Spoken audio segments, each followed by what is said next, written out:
I want to start this video with a hard truth.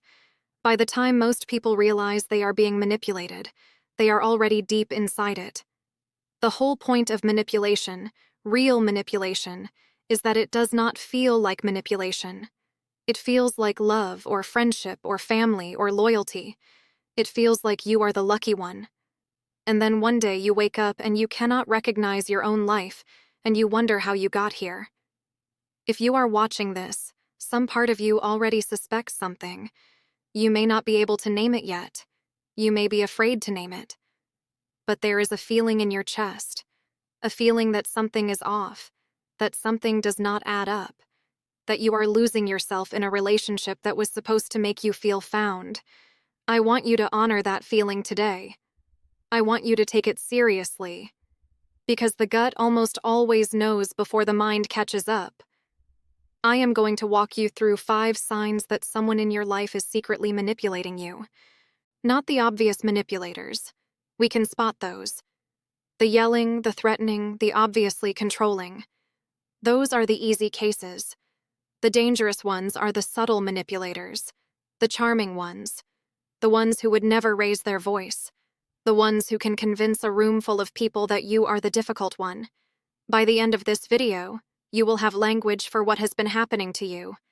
And once you have language, you have power. The first sign is what I call the slow rewrite of reality. This is one of the most disorienting experiences a human being can have. You remember an event clearly. You were there. You know what was said. You know what happened. And then the manipulator tells the story differently.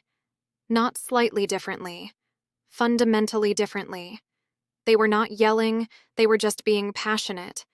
You were not interrupted, you were not making sense. The plan was never what you remembered. The promise was never made. And they say it with such confidence, such conviction that you start to wonder. Maybe you are misremembering. Maybe you are too sensitive. Maybe you are confused. This is gaslighting. The term gets thrown around a lot now, sometimes too loosely. But the original meaning is very specific. It is when someone systematically distorts your perception of reality so that you stop trusting your own mind. And once you stop trusting your own mind, you have to rely on theirs, which is exactly what they want. The way this happens is often gradual. It might start with small things. You thought you put the keys on the counter, and they say no, you put them by the door. You shrug, you laugh, you move on. But over months or years, these small reversals stack up. And the cumulative effect is that you begin to feel like you cannot trust your own perceptions. You start prefacing sentences with, "Maybe I am wrong," but. You start asking other people to confirm what just happened in the room. You feel a constant low hum of self-doubt that you never used to feel. If this resonates with you, please listen carefully. The fact that you are doubting your own reality is not a sign that you are losing your mind. It is a sign that someone has been working very hard to make you doubt it. Healthy people do not experience this. They might disagree about what happened, but they do not feel insane afterward. If you feel insane after conversations with someone, please pay attention to that. The second sign is what I call selective generosity. The manipulator is not always cruel. In fact, they are often very generous. But the generosity has a pattern. It comes after pain. It comes when you are about to leave. It comes when you have started to question them. It is not a steady stream of warmth. It is a strategic flood, perfectly timed to keep you in the relationship. They give you the trip you have always wanted right after the worst week of your life with them. They write you the beautiful letter the day after they made you cry. They show up with the gift on the morning you were going to have the conversation about ending things. And it works. It works because we are wired to remember warmth and minimize pain, especially when the warmth comes from someone we want to love. So we tell ourselves, see, they are not all bad. They can be so sweet. Look at this gesture. And we forget that the gesture is not the relationship. The relationship is what happens between the gestures. Watch the timing. That is the key. In a healthy relationship, generosity is fairly consistent and unconnected to your behavior. You get kindness on Tuesday because it is Tuesday, not because you almost left on Monday.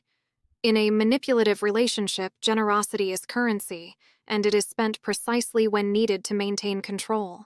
If you can map the warmth in your relationship and notice that it always seems to follow conflict, that it shows up exactly when you are pulling away, that it cools off the moment you are securely back in, you have your answer.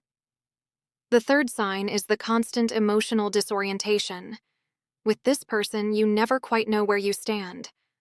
One moment, you are the most special person in the world. The next moment, you are nothing. Then you are special again. The shifts can happen over hours, or even minutes, and you are always trying to figure out what you did to cause the change. You replay conversations. You scan for clues. You analyze tones of voice. You become an expert in their moods. This is not love. This is a trauma bond forming. The unpredictability is not a bug. It is the feature. When the warmth is intermittent and unpredictable, your nervous system actually attaches more strongly than it would to consistent warmth. This is the same psychological mechanism that makes slot machines so addictive. It is called intermittent reinforcement, and it is one of the most powerful tools manipulators have. They do not have to be cold all the time. They just have to be cold enough, often enough to keep you scrambling for the warmth. If you find yourself walking on eggshells in a relationship, that is information. If you find yourself feeling relieved when they are in a good mood, like a danger has temporarily passed, that is information. If you have a knot in your stomach when you see their name on your phone, that is information. Healthy relationships do not feel like that. They feel like steady ground. The fourth sign is what I call the isolation pattern. This one is especially insidious because it usually does not look like isolation from the outside. The manipulator does not say, "You cannot see your friends." That would be too obvious, and you would resist. Instead, they slowly create reasons why your friends are problems.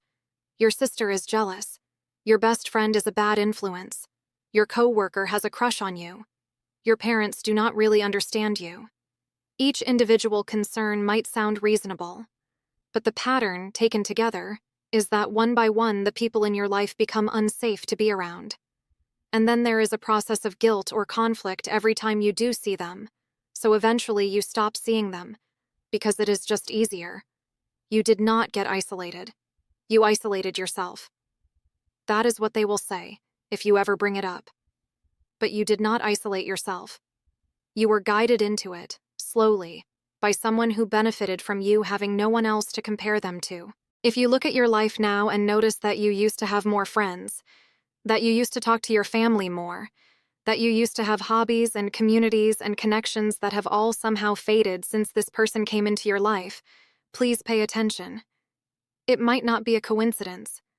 The people we love should expand our world, not shrink it. They should be glad we have other people who love us. They should encourage our connections. If your relationship has been quietly closing doors instead of opening them, that is a sign. The fifth sign is the most subtle one, and it is the one I most want you to take seriously. You no longer recognize yourself. Try this exercise. Think back to who you were 5 years ago, or 3, or however long this relationship has been. Picture yourself before this person. What did you laugh at? What did you wear? What did you talk about? What were you excited about?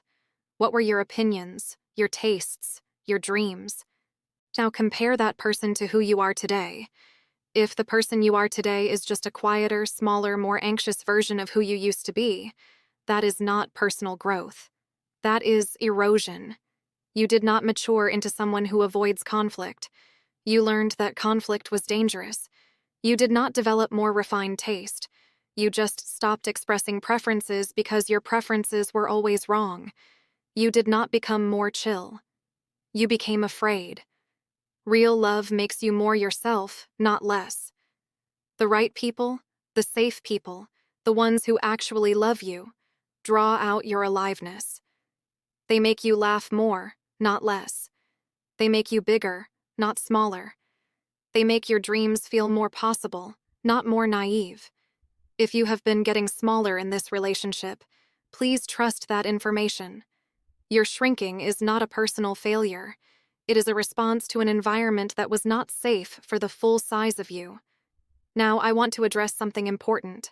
Maybe you are watching this and you are thinking, my person is not really like this. They have just been stressed. They had a hard childhood. They are doing their best. And I want to honor that. The people who manipulate us are usually not cartoon villains. They are often hurting people themselves. They often did learn these patterns in childhood. They often genuinely believe they love you. None of that changes the impact on you. You can have compassion for someone and also recognize that they are damaging your life. Those two things can be true at the same time. Understanding the why does not require you to stay in the harm. I also want to address a question I get a lot. How do I know if it is them or if it is me?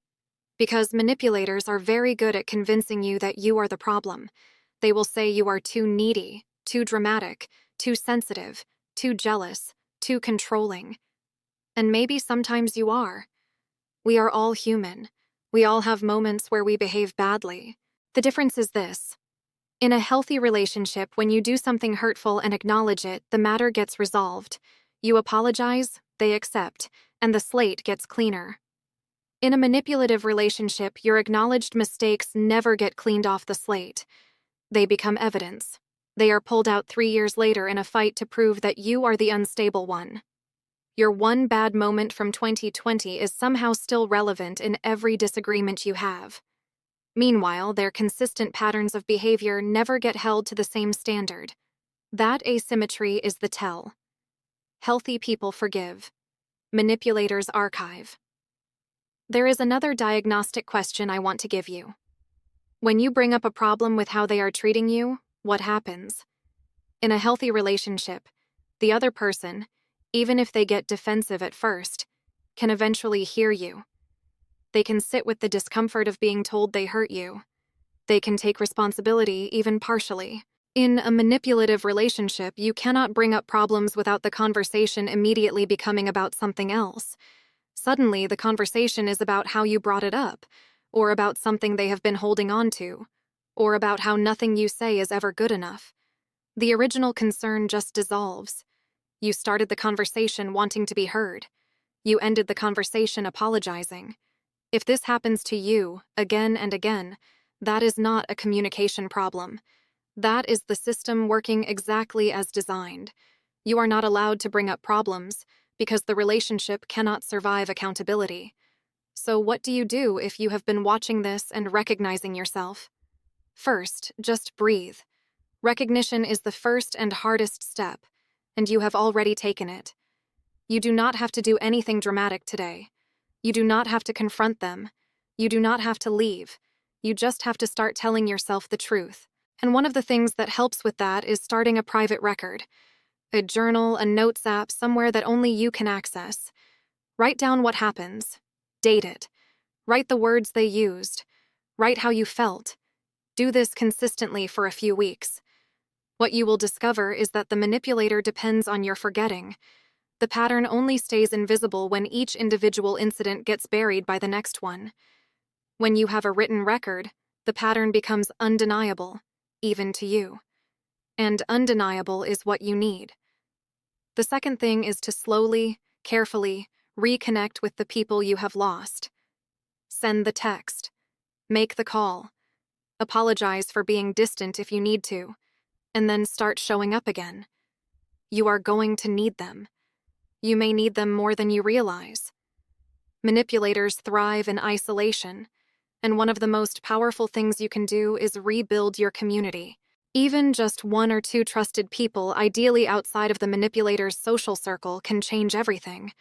Because once you have someone else who knows the truth, the gaslighting loses its grip. You are no longer alone with their version of reality. The third thing is, please consider talking to a therapist, especially one trained in narcissistic abuse or trauma bonding. I know therapy is not accessible to everyone, and I am not going to pretend it is a magic solution. But if you have any way to access it, please do. Because what you have been through is not something most people understand, even well-meaning friends. A trained professional has seen this before. They will not minimize what you are describing. They will not tell you to just communicate better. They will help you see the situation clearly and rebuild from there. The last thing I want to say is this. If you decide to leave a relationship like this, please be careful. Manipulators often escalate when they sense they are losing control. The most dangerous time in a manipulative relationship is sometimes the moment you start pulling away. Make a plan. Tell people you trust. Have somewhere to go. Have access to your money and your important documents. Do not announce your departure. Just begin building the structure that will let you leave when the time is right. There are domestic abuse hotlines and resources in most countries, and they help even with non-physical situations.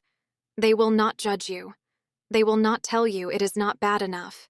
They will help you think clearly. If you are not ready to leave, please do not feel ashamed. Leaving is complicated. It involves money, housing, kids, jobs, families, faith, history. There is no clean exit for most people.